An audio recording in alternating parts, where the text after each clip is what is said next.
میرا خیال اب ریفلیکشنس کی بات ہو تو ذیشان آپ چونکہ آج ہمارے اسپیشل گیسٹ ہیں تو آپ ہی سے شروع کیا جائے. انشاءاللہ پہلی ریفلیکشن جو میں شیئر کروں گا وہ سورہ نازیات سے ہے، اور آئی تھنک وہ ہم نے شروع میں باتیں کی ہیں کچھ تھیمیٹک اسی سے کافی ریلیٹڈ ہے، اور وہ ایک کانسٹنٹ اسٹرگل ہے.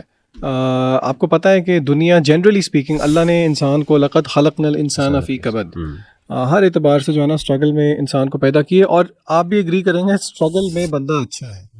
امام ابن تیمیہ رحمہ اللہ کا وہ ایک قول بھی ہے نا بڑا مشہور کہ اسٹیگننٹ واٹر جو ہے نا وہ خراب ہو جاتا ہے، خوبصورتی اس پانی میں ہے جو بہتا رہتا ہے. اللہ تعالیٰ نے یہاں پہ سورہ نازیات کے اندر دو رویوں کا ذکر کیا ہے، دو لوگوں کا ذکر کیا ہے. فَأَمَّا مَن طَغَىٰ وَآثَرَ الْحَيَاةَ الدُّنْيَا فَإِنَّ الْجَحِيمَ هِيَ الْمَأْوَىٰ، کہ بے شک جو طغیانی پہ اتر آیا، جس نے اللہ کی لمٹس کو کراس کر دیا اور دنیا کی زندگی کو ترجیح دے دی آخرت کی زندگی پہ، تو اس کا ٹھکانہ جو ہے وہ جہیم ہوگا. اگلی آیت میں اللہ فرماتے ہیں وَأَمَّا مَنْ خَافَ مَقَامَ رَبِّهِ وَنَهَى النَّفْسَ عَنِ الْهَوَىٰ. اچھا یہ والی جو آیت ہے اس طرح کی آیت سورہ رحمان کے اندر بھی ہے، جہاں پہ اللہ نے فرمایا وَلِمَنْ خَافَ مَقَامَ رَبِّهِ جَنَّتَانِ، جو اللہ کے سامنے کھڑے ہونے سے ڈر گیا اس کے لیے دو جنتیں ہیں. اچھا یہاں پہ اللہ نے، آپ کو پتہ ہے کہ قرآن مجید کی تفسیر کے اصولوں میں سے ایک بہت بڑا اصول یہ ہے کہ قرآن اپنے بعض حصے کے ساتھ تفسیر کرتا ہے. تو یہاں پہ اللہ تعالیٰ نے اس ٹاپک کو تھوڑا سا اور کھول دیا. اللہ کہتے ہیں کہ وَأَمَّا مَنْ خَافَ مَقَامَ رَبِّهِ وَنَهَى النَّفْسَ عَنِ الْهَوَىٰ، کہ جو اپنے رب کے سامنے کھڑے ہونے سے ڈر گیا اور جس نے اپنی خواہش نفس کو روک لیا. یہاں پہ ہمیں بہت ساری باتیں پتہ لگتی ہیں. نمبر 1 یہ ہے، اپنے آپ کو بہت زیادہ انسان کو نا ڈی مورلائز نہیں کرنا چاہیے یا پھر نیگیٹیوٹی کریٹ نہیں کرنی چاہیے. کیا مطلب؟ اللہ نے آپ کو توفیق دے دی، آپ دین کی طرف آئے، آپ نے دین پہ عمل کرنا شروع کیا.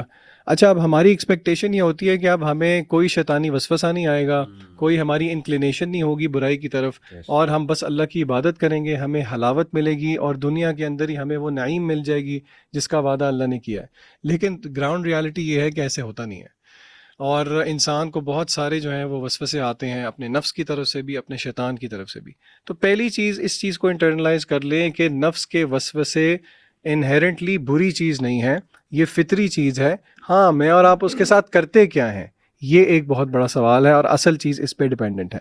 دوسری چیز جو ہمیں پتہ لگتی ہے وہ the need for disciplining the soul, یعنی کہ سول کو ڈسپلن کرنا کتنا ضروری ہے، اور کانسٹنٹلی اس کے بارے میں فکر مند رہنا.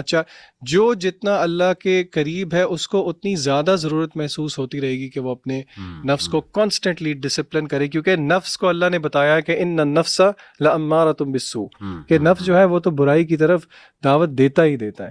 آپ اپنے فلا تزکوا انفسکم هو اعلم بمن اتقى، اللہ نے کہا ہے کہ اپنے نفس کی پاکی مت بیان کیا کرو. یعنی کہ بائی ڈیفالٹ ہم اس چیز کو ریئلائز کر لیں کہ ہم نے اپنے نفس کا تزکیہ نہیں کرنا کہ جی میں تو اس چیز سے ماورا ہوں، بلکہ آن دا کنٹریری نفس جو ہے وہ تو آپ کو طغیانی پہ کمپیل کرتا ہی کرتا ہے. میرے اور آپ کا کام ہے کہ اس کو ڈسپلن کرنے کے لیے ہم کیا کریں. ویری کوئکلی دو چیزیں کتاب و سنت سے ہی میں آپ کے سامنے رکھوں گا جو کہ اس نفس کو ڈسپلن کرنے میں بہت کارآمد ہے. نمبر 1 قیام اللیل، تہجد. اللہ نے سورہ مزمل کے اندر بھی کہا نا کہ ان ناشئۃ اللیل ہی اشد واقوی مقیلا، کہ جو نفس کو ڈسپلن کرنے کے لیے جو کارآمد چیز سب سے زیادہ ہے، جو قرآنی نسخہ ہے، وہ یہ ہے کہ آپ تہجد کے ٹائم اٹھیں. اچھا رمضان کے اندر تو الحمدللہ آئی تھنک یہ فقہی مسئلہ آپ مزید واضح کر دیں کہ تراویح تہجد مور اور لیس از دا سیم تھنگ، آلدو زیادہ افضل ہے کہ آپ آخری پہر میں اٹھیں. لیکن غیر رمضان میں نا ہمیں کوشش کرنی چاہیے، کم از کم چلے مہینے میں ایک آدھ دفعہ آپ کر لیں. سیٹرڈے نائٹ کوئی رکھ لیں، اگلے دن سنڈے ہے، چھٹی ہے، آپ نے کام کو نہیں جانا، اٹھ جائیں الارم لگا کے. پہلے وہ آپ کا اٹھنا آپ کے نفس کو ڈسپلن کرنے میں بہت کارآمد ہے. اور جیسے کہ علی بھائی آپ نے کہا کہ اس کو اٹھ کے آپ انسٹا پہ سٹوری مت لگائیں کہ I woke up at 3:45 AM، did وضو اور آپ نے موم بتی جلا دی ہے مسلح کے ساتھ اور آپ اس کی تصویر لے کے کھینچ رہے ہیں. ایسا کام نہیں کرنا چاہیے. اس طرح اٹھیں کہ آپ کے گھر میں کسی کو بھی پتہ نہ لگے. نمبر 2 قلت طعام، کم کھانا جو ہے یہ بھی نفس کو ڈسپلن کرنے کے لیے ایک بہت بڑی جو ہے نا وہ ایک چیز کارآمد ہے. آن دا کانٹری اللہ کے رسول صلی اللہ علیہ وسلم نے گلٹنی جس کو کہتے ہیں، اوور ایٹنگ سے بہت منع کیا. کو ویسے بھی نا پسند کیا گیا. ہمارے استاد رحمہ اللہ کہا کرتے تھے کہ آپ وہ چیلنج کیا کرتے تھے پیٹ بھر کے کھا لیں اور پھر مجھے بتا دیں کہ نماز میں خشوع آیا کہ نہیں آیا. وہ کہتے ہیں نہیں آ سکتا. تو یہ 2 چیزیں انشاءاللہ ہمیں اس پہ کوشش ضرور کرنی چاہیے.